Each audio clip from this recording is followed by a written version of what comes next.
Olá. O presidente Donald Trump prometeu fazer uma revolução ou uma contra-revolução, que eu chamo mais de fascista do que de conservadora, se voltasse à Casa Branca. Um ano depois, mostrou que precisa ser levado a sério. Eu chamo de fascista porque o conservadorismo fundamentalmente é antirrevolucionário. E o fascismo, a internacional fascista, que o seu ex-assessor Steve Bannon quer criar, o Steve Bannon se considera um leninista de direita, quer destruir tudo que está aí. E é isso que Trump vem fazendo neste primeiro ano. No primeiro governo, o jornal The Washington Post registrou mais de 30 mil mentiras e falsidades ditas por Trump.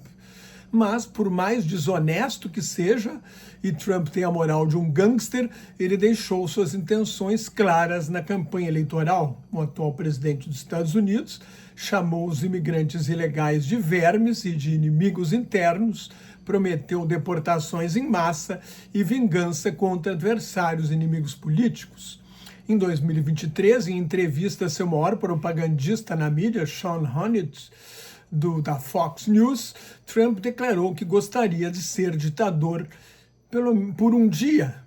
Somente no primeiro dia, na prática, governa como um tirano sem remorsos todos os dias. Os historiadores Robert Paxton e Timothy Snyder consideram Trump fascista. Paxton, autor de Anatomia do Fascismo, é um dos maiores especialistas no assunto nos Estados Unidos.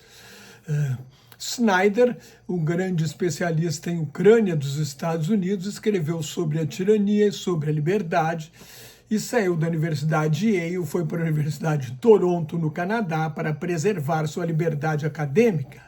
Snyder acredita que Trump fará de tudo para concorrer a um terceiro mandato, que é inconstitucional.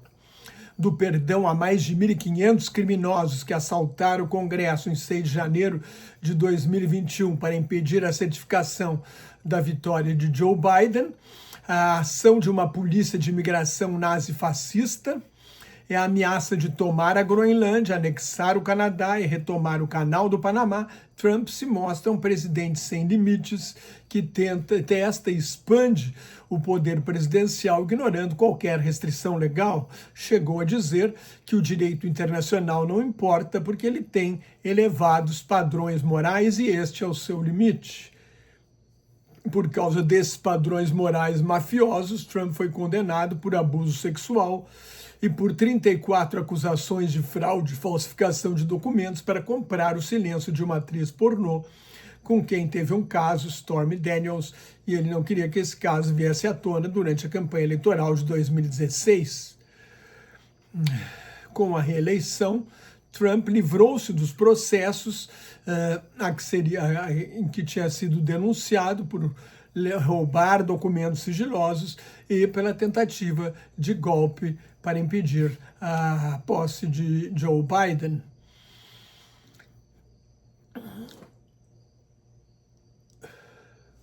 Trump não só se livrou dos processos, como agora está perseguindo os investigadores e procuradores que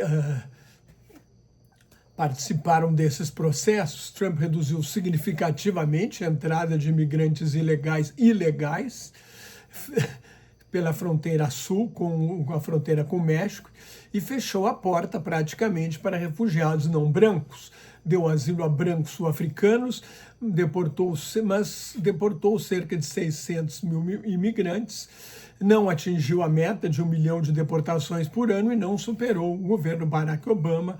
Obama deportou imigrantes ilegais que cometeram crimes sem os métodos terroristas da polícia de Donald Trump.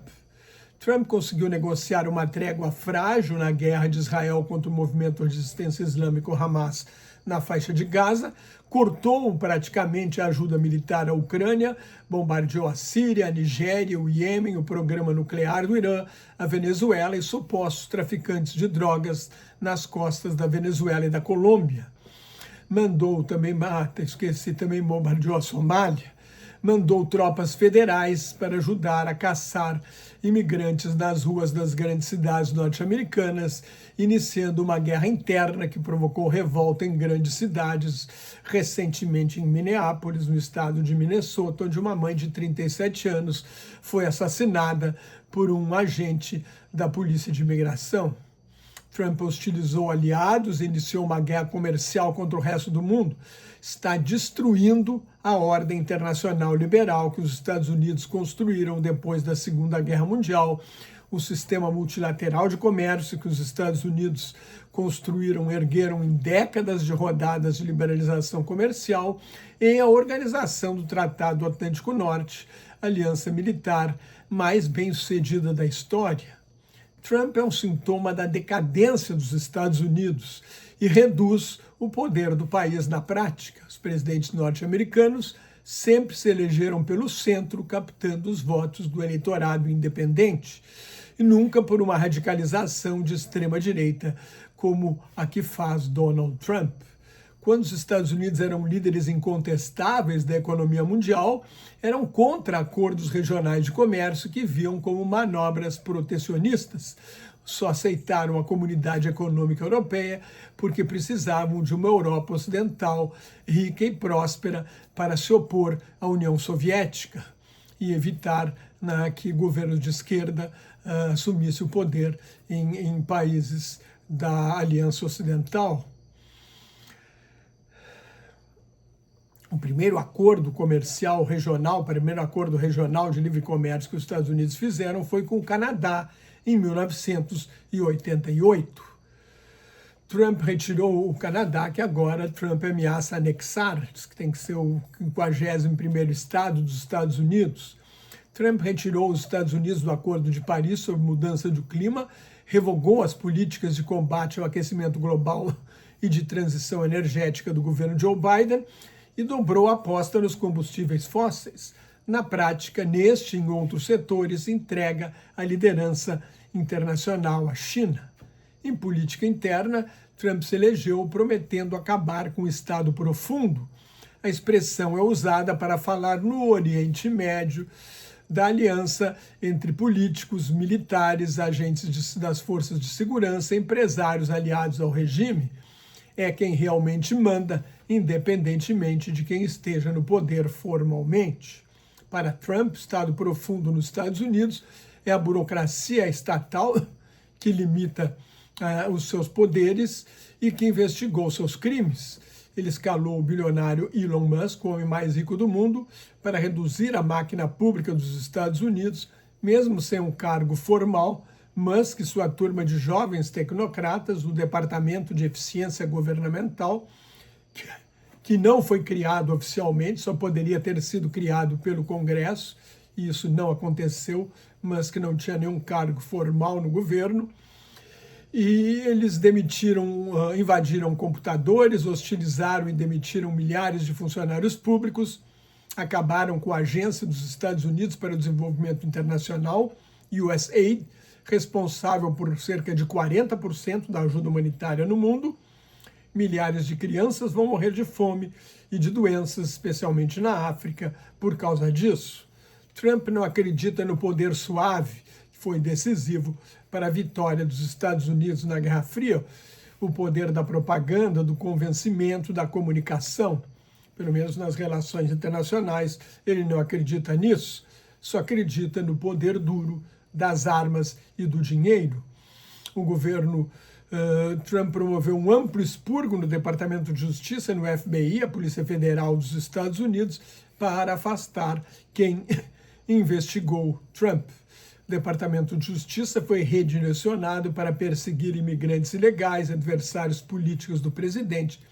Deixou de lado, por exemplo, o combate à corrupção.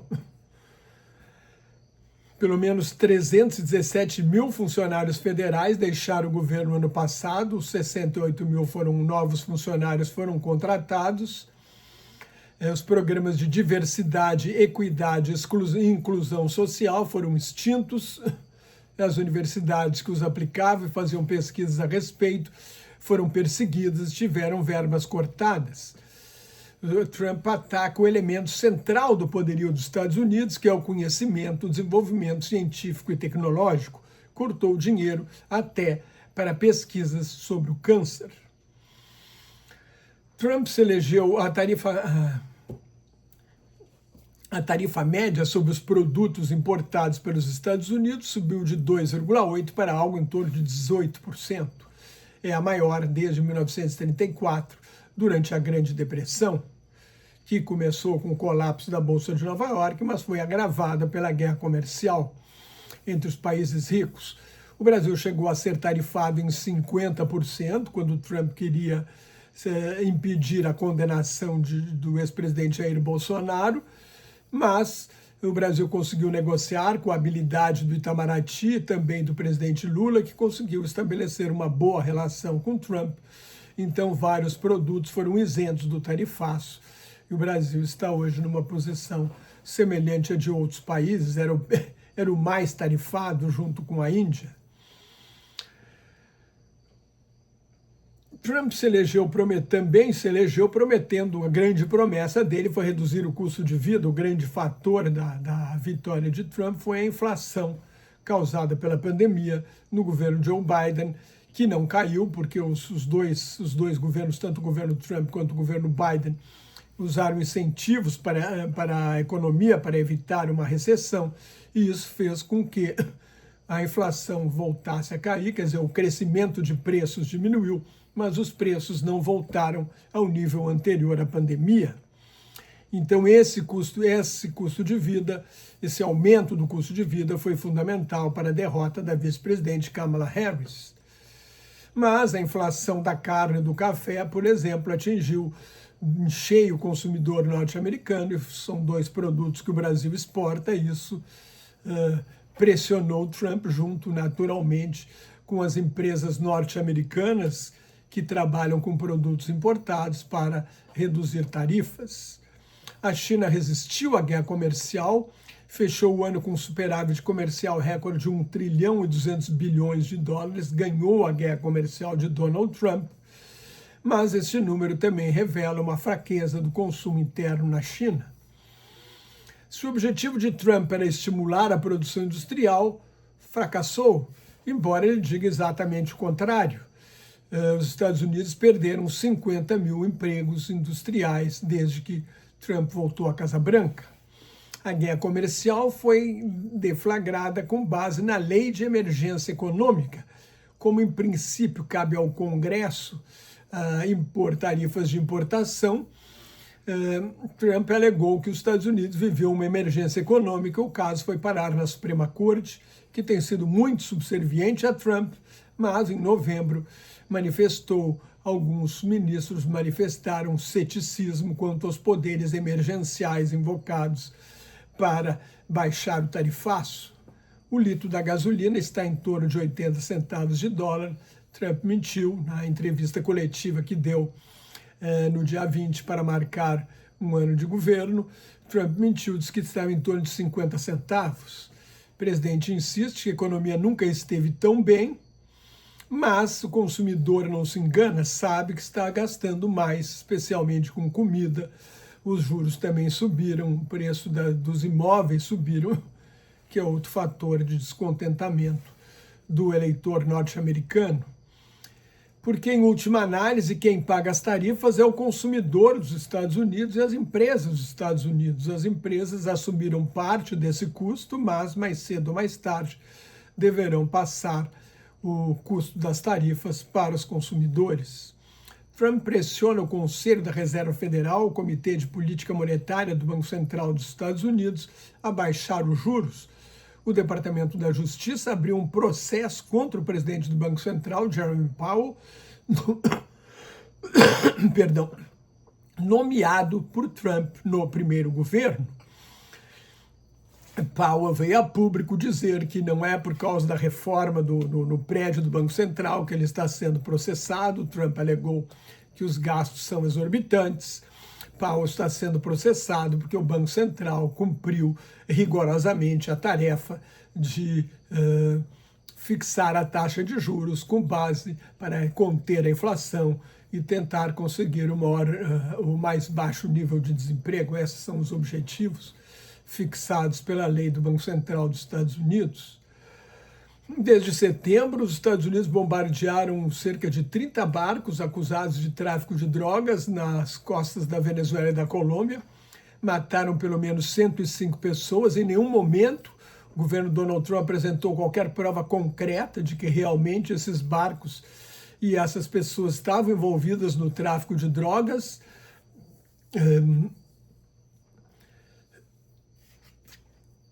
Trump decretou que os cartéis do tráfico são organizações terroristas que estão em guerra contra os Estados Unidos. Os especialistas em direito internacional consideram as mortes assassinatos porque, na realidade, máfias do tráfico de drogas não são grupos terroristas. Não querem tomar o poder, querem vender drogas para os seus consumidores. Houve um caso até em que os militares dos Estados Unidos atiraram em náufragos depois que o barco foi alvejado, e isto contraria as leis de guerra, atirar uma pessoa que está ali sem condições de defender no meio d'água. Embora os países mais envolvidos no tráfico de drogas para os Estados Unidos sejam o México e a Colômbia, Trump capturou e sequestrou o ditador da Venezuela, Nicolás Maduro, acusando de tráfico de drogas, ao mesmo tempo praticamente em que perdoava o ex-presidente de Honduras, Juan Orlando Hernández, condenado a 45 anos de prisão pelo tráfico de 400 toneladas de cocaína para os Estados Unidos. Trump alega que deveria ganhar o Prêmio Nobel da Paz por ter acabado com 8 guerras, mas são mais mentiras. Ele negociou uma trégua frágil em Gaza e agora quer avançar para a segunda parte do plano de paz, que prevê o desarmamento do Hamas, que se nega a entregar as armas, e a formação de um governo palestino tecnocrático. Trump prometeu acabar com a guerra da Rússia contra a Ucrânia em 24 horas, mas não conseguiu nenhum avanço até hoje. Seu plano de paz atende a todos os interesses do ditador russo Vladimir Putin e, por isso, enfrenta a resistência do presidente ucraniano Volodymyr Zelensky. Em julho, Trump negociou um acordo entre Tailândia e o Camboja, que travaram um conflito na fronteira, trocaram tiros, mas houve novos combates em dezembro, então não há paz. A Índia agradeceu a intermediação no conflito com o Paquistão, depois que um ataque terrorista na Caxemira levou a Índia a bombardear o Paquistão, e o Paquistão a responder, mas Nova Delhi deixou claro que negociou diretamente com o Paquistão, reduziu a importância da intermediação de Trump. Os presidentes de Ruanda e da República Democrática do Congo assinaram um acordo na Casa Branca, mas a guerra continua. O principal grupo rebelde, ligado a Ruanda, não faz parte do acordo. O único verdadeiro acordo de paz mediado por Trump foi entre Armênia e Azerbaijão para acabar com 37 anos de guerra. O Azerbaijão já havia tomado completamente o enclave armênio de Nagorno-Karabakh, na República de Artsakh, que acabou, se não me engano, em 2024. E no ano passado, na Casa Branca, assinaram um acordo para estabelecer as fronteiras e criar um corredor entre o Azerbaijão e o território azerbaijano de Nakhchivan, que enfim, criaram uma rota. Essa foi a grande negociação, a única coisa que Trump acrescentou a esse processo de paz. A outra guerra que Trump se gaba de ter acabado foi a Guerra dos 12 Dias entre Israel e o Irã, em junho passado, quando os Estados Unidos bombardearam instalações nucleares do Irã, que Trump afirma haver destruído totalmente, que não é verdade. Há imagens que mostram caminhões se aproximando das centrais nucleares antes do ataque, provavelmente para retirar o material nuclear. Ou seja, o programa nuclear iraniano sobrevive, a tecnologia, o modo de fazer a bomba não pode ser destruído por bombardeios. Em vez do ritmo lento das negociações diplomáticas bem-sucedidas, Trump trabalha no ritmo rápido, curto e imediatista das plataformas digitais, governa pelas redes sociais. As negociações passaram das mãos de diplomatas experientes para empresários amigos. A surpresa é o elemento essencial desse reality show geopolítico. Enquanto a diplomacia convencional busca estabilidade, Trump cultiva a incerteza para criar um ambiente de insegurança. Na outra parte, tentar dominar a situação, como fazia nas suas negociações empresariais. O campo de batalha não se limita às frentes de combate, estende-se às telas. A cena diplomática sai das sombras e dos gabinetes para as telas saturadas, onde tudo se resolve diretamente. Enquanto a diplomacia tradicional busca a racionalidade, a precaução e a análise das consequências a médio e longo prazos, o teleshow geopolítico visa impacto imediato. As imagens das tragédias na Ucrânia, em Gaza, na Venezuela e no Irã são pano de fundo para o espetáculo diário na Casa Branca, no avião presidencial ou na mansão de Mar-a-Lago. O choque suplanta o argumento, neutraliza a crítica e detona a análise num fluxo incessante de sinais contraditórios. Em resumo, Trump abusou do poder em todos os sentidos, conta com a subserviência de um Congresso, onde o Partido Republicano tem maioria na Câmara e no Senado, e com a conivência de uma Suprema Corte com uma supermaioria conservadora de 6-3. As grandes empresas também estão submissas e até o jornalismo, pedra fundamental da democracia. As grandes empresas jornalísticas norte-americanas fazem parte de conglomerados que têm muitos outros interesses. O Washington Post, por exemplo, é do bilionário Jeff Bezos, dono da Amazon. A ABC é da Disney, a CNN é da Warner, a CBS da Paramount. Essas mega empresas temem a interferência de Trump em seus outros negócios. Este é o governo mais corrupto da história recente dos Estados Unidos. O jornal The New York Times estimou que a família Trump ganhou mais de 1 bilhão e 400 milhões de dólares desde que ele voltou à Casa Branca. Trump bagunçou o mundo inteiro. Os Estados Unidos são hoje a maior ameaça à segurança internacional. O presidente acredita num mundo dividido em esferas de influência das grandes potências, Estados Unidos, China e Rússia, grandes potências militares, numa volta à era dos impérios anterior à Primeira Guerra Mundial. O estrago é enorme e, em muitos casos, provavelmente será irreversível. A esperança é que a democracia norte-americana reaja e os republicanos percam a escassa maioria que tem na Câmara e talvez também a maioria no Senado nas eleições intermediárias de meio de mandato de 3 de novembro deste ano. Aí Trump vira o chamado pato manco e perde o poder quase absoluto que tem hoje. Aliás, hoje ele deve fazer um discurso no Fórum Econômico Mundial em Davos, na Suíça, mas o avião presidencial teve um problema, teve de voltar aos Estados Unidos. Então, mas nesse discurso em Davos, na Suíça, espera-se que ele seja extremamente agressivo em relação à Europa e defenda sua tese megalomaníaca de tomar a Groenlândia. Então, se perder a eleição, Trump perder a maioria na Câmara ou no Senado, ou talvez nas duas casas do Congresso, Trump vira o chamado pato manco, perde o poder praticamente absoluto que tem hoje. Mas não se iludam, Trump é fascista e vai fazer todo o possível para manipular as eleições, inclusive as eleições aqui no Brasil, e evitar a derrota.